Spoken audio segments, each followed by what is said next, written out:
Another very good Sunday morning to you. Shortbet coffee, am wager. Woke up early, watching some replays, and we're going to talk about the Tampa Bay Derby and Owen Almighty. We're inside today. It's a little chilly here in Texas. The winds picked up yesterday afternoon, and all was, sun was out. Nice day, but the winds made it um, feel a bit cooler than it otherwise would have. But a decent day of racing. I said this kind of last week as well.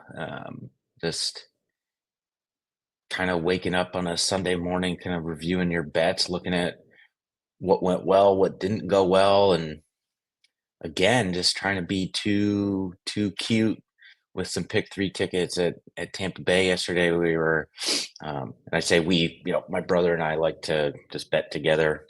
Makes it more fun for us, and it allows us to both kind of manage our bankrolls a little bit more efficiently when we're both kind of playing together. And we had forget what race it was, but going into that race between Most Wanted and Skippy Longstocking, we singled Most Wanted to close out the pick three. So two races prior to that, we had that 20-1 shot that got home, and we were alive on the pick three ticket for 1,200, $1,300, and we didn't have Skippy Longstocking on the ticket. So that's 2 weeks in a row. The egg's on our face, but nevertheless, we endeavor to persevere.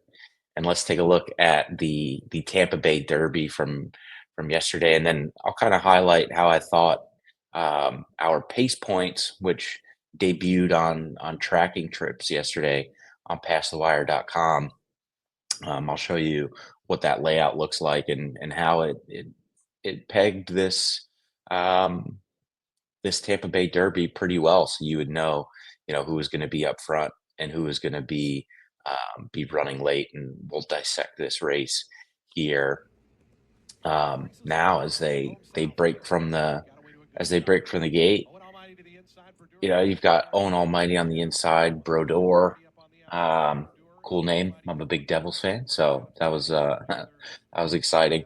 But you see kind of Owen Almighty just kind of sneak up the rail here and get good positioning, and really the race might have just been over from there. Really, he's sitting chilly.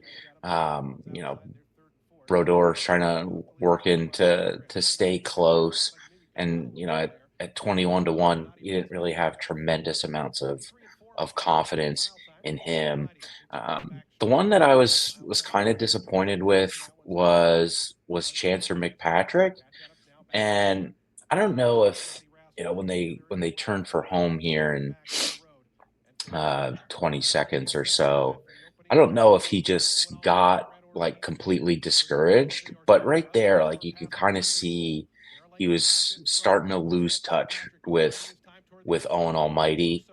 And even here, like it almost looks like he was kind of waiting for a seam. And when you're looking at it from this angle, like you see that this seam kind of opens up on the rail right there for Chancer McPatrick. But once they fly off this turn and Owen Almighty's like 2, 3 lengths in front, um, my original thought was, maybe he didn't want to try and squeeze up the rail, but there was no there was no need to squeeze up the rail. I mean, he was buried. Owen Almighty just um, turned on the jets and at the top of the stretch just immediately put 2, 3 lengths on the field and ran off in an impressive way. That hill road there in the purple, the three, everybody's going to make. I just saw some comments on Twitter already with people making a big deal about that gallop out, and I'm not I'm not one to make a big deal about the gallop out. Like that horse had every opportunity to make up ground in the stretch and just just didn't, right? Um, you had you had him coming down on Chancer McPatrick, and to Chancer's credit, it looks like he probably saw him coming up the rail and didn't allow him to go by. So I thought that was a positive for Chancer McPatrick. Um, Owen Almighty, obviously the best horse in that race yesterday, and I thought that was a pretty nice effort. Now we don't typically see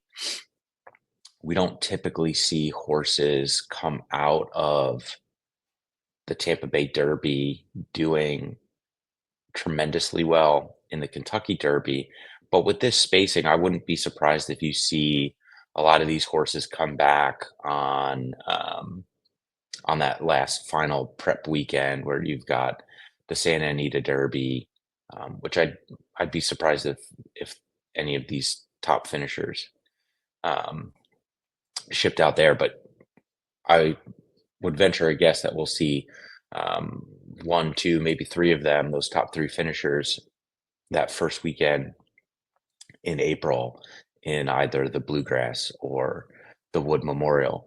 But I thought Owen Almighty, that coming off the turn, he looked completely in control, and and he just kind of put everybody away. Um, on paper, Chancer McPatrick probably a little bit of a disappointment. I'll see what he does in that next race. Assuming he gets one more in before the Derby. I'm pretty sure that was his first start since the Breeders' Cup. So, I think he deserves a closer look off that effort coming back. And like I said, I thought the ability to not allow Hill Road, who is a late closer, which we'll show you here in a second, on the pace points, not allowing him to go by him after, I think he probably saw Owen Almighty running away from him down the stretch and perhaps got a little bit discouraged. Uh, Chancer McPatrick not allowing Hill Road to go past him in the stretch there, I thought was a good sign in my book moving forward. Um, so let's take a look at this real quick and ignore the post positions. Those aren't correct. But any of the tracking trips subscribers um, have this from yesterday, and I'm just going to explain it a little bit here. So this first fraction average, you're getting a ranking. So Brodeur 1, Owen Almighty 2, Naughty Rascal 3. Like those were the horses that were up front. One would be our guesstimation of who's going to be on the lead. Those 1, 2, and 3, and they were. And then who's going to be doing the best running late in that last fraction average? Hill Road 1, Chancer McPatrick 2, Owen Almighty 3, and that was bang on, right? Maybe Owen Almighty had a little bit more juice in the tank than maybe we may have. Maybe I maybe I would have predicted. But look at like Patch Adams, right? Like this was perfect for Patch Adams, who took a ton of money, um, kind of mid pack early and didn't really do much running late.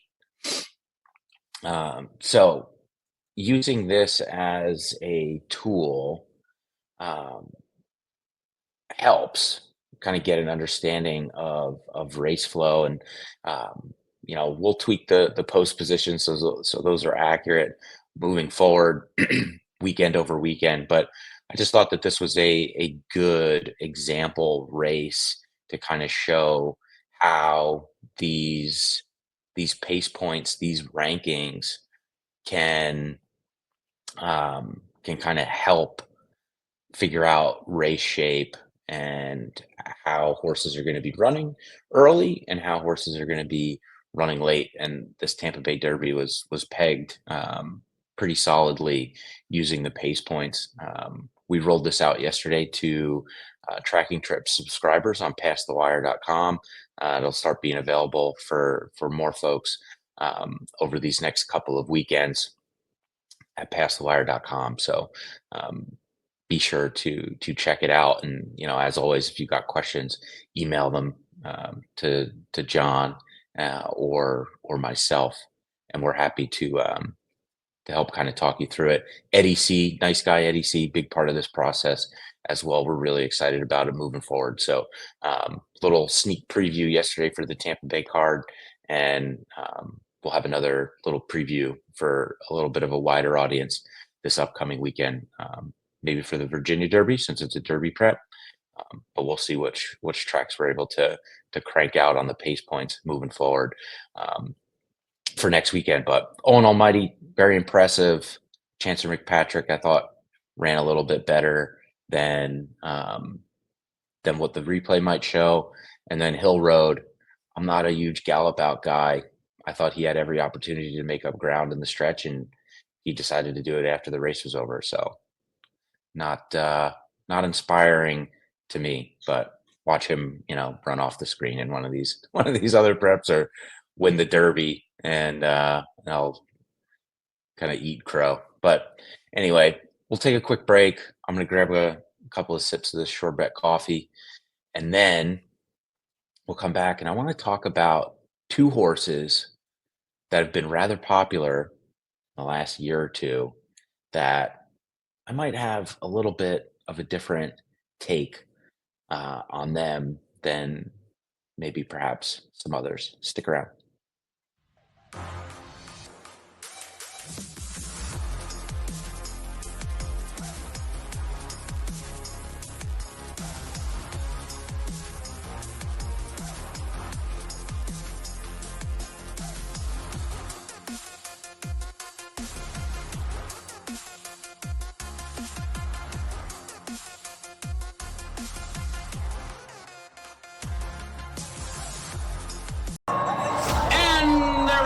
In the Kentucky Derby.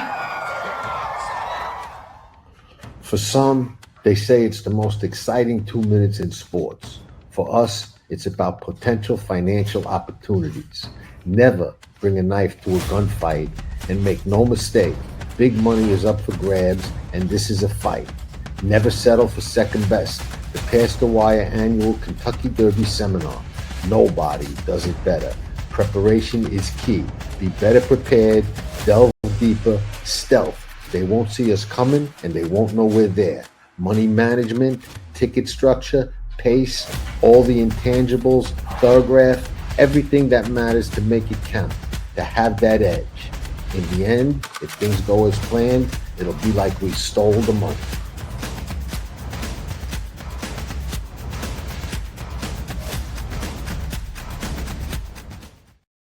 All right, welcome back in. Kentucky Derby Seminar, always a great event.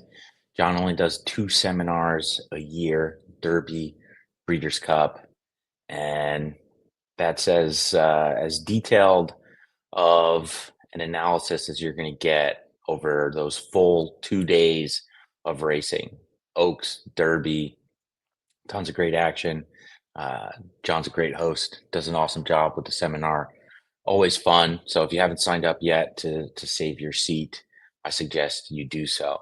So, and this isn't my last sip segment yet. I've got some other stuff to talk about there that I'm looking forward to. But Thorpedo Anna and Nobals, they both ran yesterday, and Thorpedo Anna, horse of the year.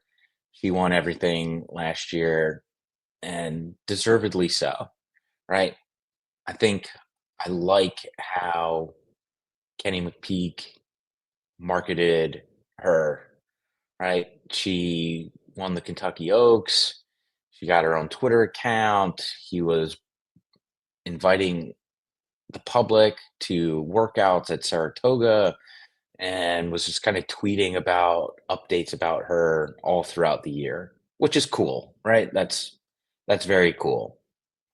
And it's good. It's good for the game. It's good for the game, even though I really think, anybody who's interested in that or paying attention to that or seeing those tweets and following those workouts, like those people are already in horse racing. Maybe you captured a couple of different new fans being at Saratoga, and just the attention that gets from the local community and casual horse fans. No problem with that. I'm just looking at like who's she going to race this year. We didn't get that showdown between her and Adair Manor last year, and perhaps I'm missing a older female horse that's in training that is quality. But I mean, that field that she beat yesterday was kind of like tomato cans, and even the horses that she beat last year, not great. And not to take anything away from her, fantastic racehorse. She's fun to follow. The connections do a good job promoting her. But I don't know. There's just like not a lot exciting about it, because she's going to be 1-9 in every race and should bury everybody. I don't know. I mean, maybe all the travel catches up to her at some point in the summer or early fall, and she gets beat by an up and coming horse that's improving throughout the year. But the end of last year, the summer last year, Breeders' Cup, this first race, she's spectacular, but the races just aren't exciting to me, and that's a little bit of a bummer. But we'll see. I don't know. It was just a little disappointing, just that there's no competition for her, which kind of doesn't give me as much pizzazz and excitement kind of watching her going into this year. But maybe I'm wrong. I don't know. Maybe you guys know of a horse that's ready to go toe to toe with her, and we might be able to see the two of them square off later in the year. If that's the case, throw that name in the comments. I'm not aware of them. Just seems like she's going to steamroll, a couple of B and C stringers this year. We'll see. And then Nobals, and admittedly, I'm very, very salty that he won the Breeders' Cup Turf Sprint 2 years back. I was on Big Invasion that day, ran his heart out, and Nobals snuck up the rail and got the money. And even like after that,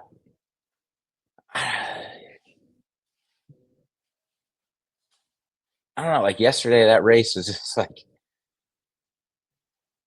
I don't know, like, what is this horse still doing running? I don't know, just like not what I would think would be, a Breeders' Cup winner, kind of just getting beat by a bunch of these other horses. I don't know.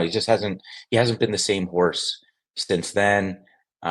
He continues to take a good amount of money, which is fine. I don't think I've played him since that race. I don't think I would play him in any race moving forward. But it's just, I don't know. Again, I'm a little salty. I saw his name pop up. I watched the race, and I was like,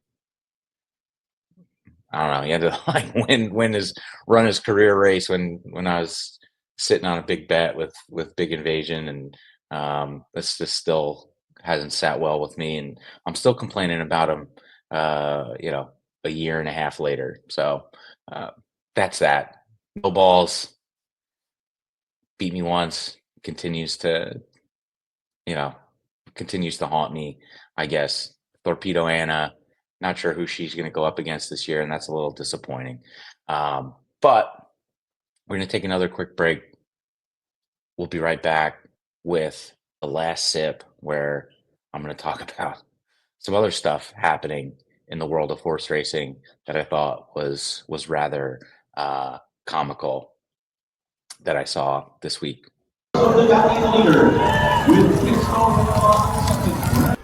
There's a lot of ways to handicap a horse race and a lot of ways to bet on it. But nobody that I know does it like Giosetti and his full card, precise order handicap. Every horse in the race gets a predicted order of finish like only Gio can do, way beyond a deep dive, available exclusively on select days at Past the Wire.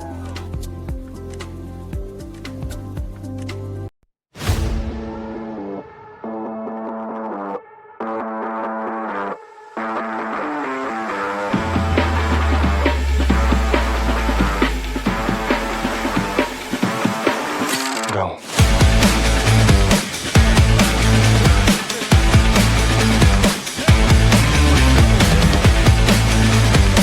It's simplification and Javier.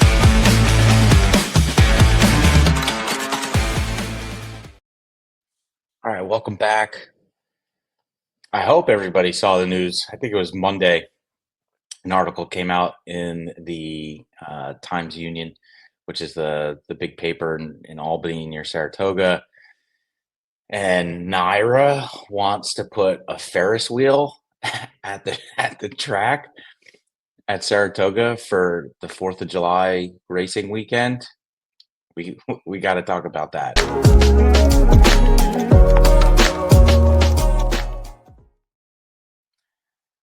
Who's asking for this?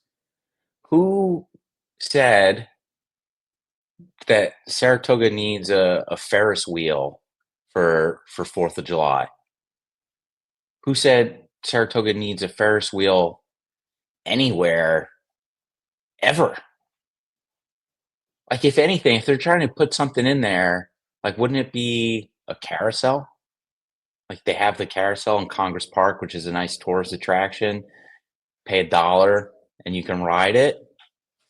Like, where are they going to put a Ferris wheel? Are they going to put it next to the 10 food trucks that are occupying half of the backyard now on these big race days?